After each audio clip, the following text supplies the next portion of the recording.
I really think I can win, and I've been running campaigns for myself and most recently for the coordinated campaign helping our candidates win these red and purple seats across New York. And I think our party needs someone to help candidates win in the red and purple places around the country. Well, for me, I've offered to do it this cycle, and Senator Schumer will make that decision. And if he asks me to do it, I'll be very excited to help. But sometimes it takes time to win back majorities, and it may take 2 cycles. I just know there's great races across the country and great candidates that hopefully I'll be part of recruiting, and hopefully we can win our majority back.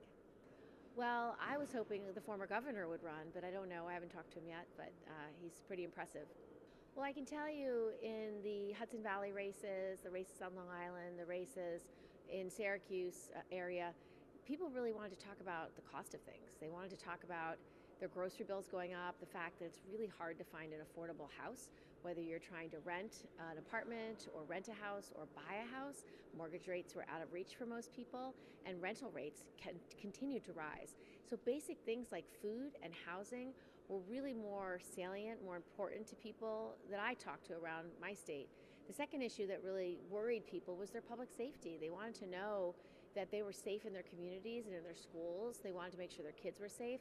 So issues like immigration and fentanyl trafficking and gun trafficking were really important to them. Yeah, for me, it would have been great if we could have gotten these common sense bipartisan ideas on the table 2 years ago, like a while ago, because the urgency has been very top of mind for certain communities in New York. I think it was leaned in by Republican candidates to divide America, which I found to be really unfortunate, demonizing such a small number of people who largely are deeply at risk and have a lot of challenges. I thought was mean-spirited and unnecessary. And from my perspective, I believe we should treat each other the way we want to be treated. I believe we should love our neighbor and help make a stronger society. So picking out one group of people to demonize and to scapegoat and to be so harsh towards, I just thought was terrible. And it scared people because they don't understand it. And so it was effective politically, but I don't think it was a great way to campaign in America. I think you just say it like it is.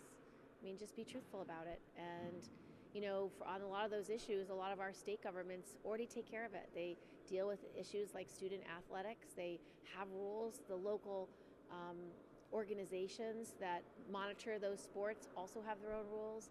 And we can figure this out together as a community, as a family, as a school system, and as a state. And to, again, demonize just a handful of people around the country is just mean. Gary, I thought, did a great job as the DSCC chair. I really admire him. I think he worked really hard. He comes from Michigan, so again, a state that is quite purple, sometimes red, sometimes blue, and he understands that the kitchen table issues and the issues that are really so important to families about how to provide for their kids, those have to be top of mind at all times. And you know, Democrats worked really hard to actually govern on those issues. That's why we passed the bipartisan infrastructure bill. Now, people didn't see the roads and bridges and sewers being built today because that money is going to be spent over 10 years.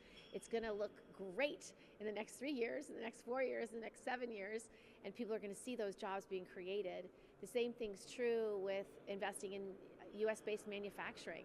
Most red and purple states have a lot of manufacturing. We have a lot in New York State, particularly upstate.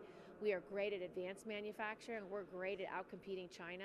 That money is going to be spent over the next decade. And it's a great competitive way for America to show our muscle and show that we can build things here the best. And so I think that bill was terrific.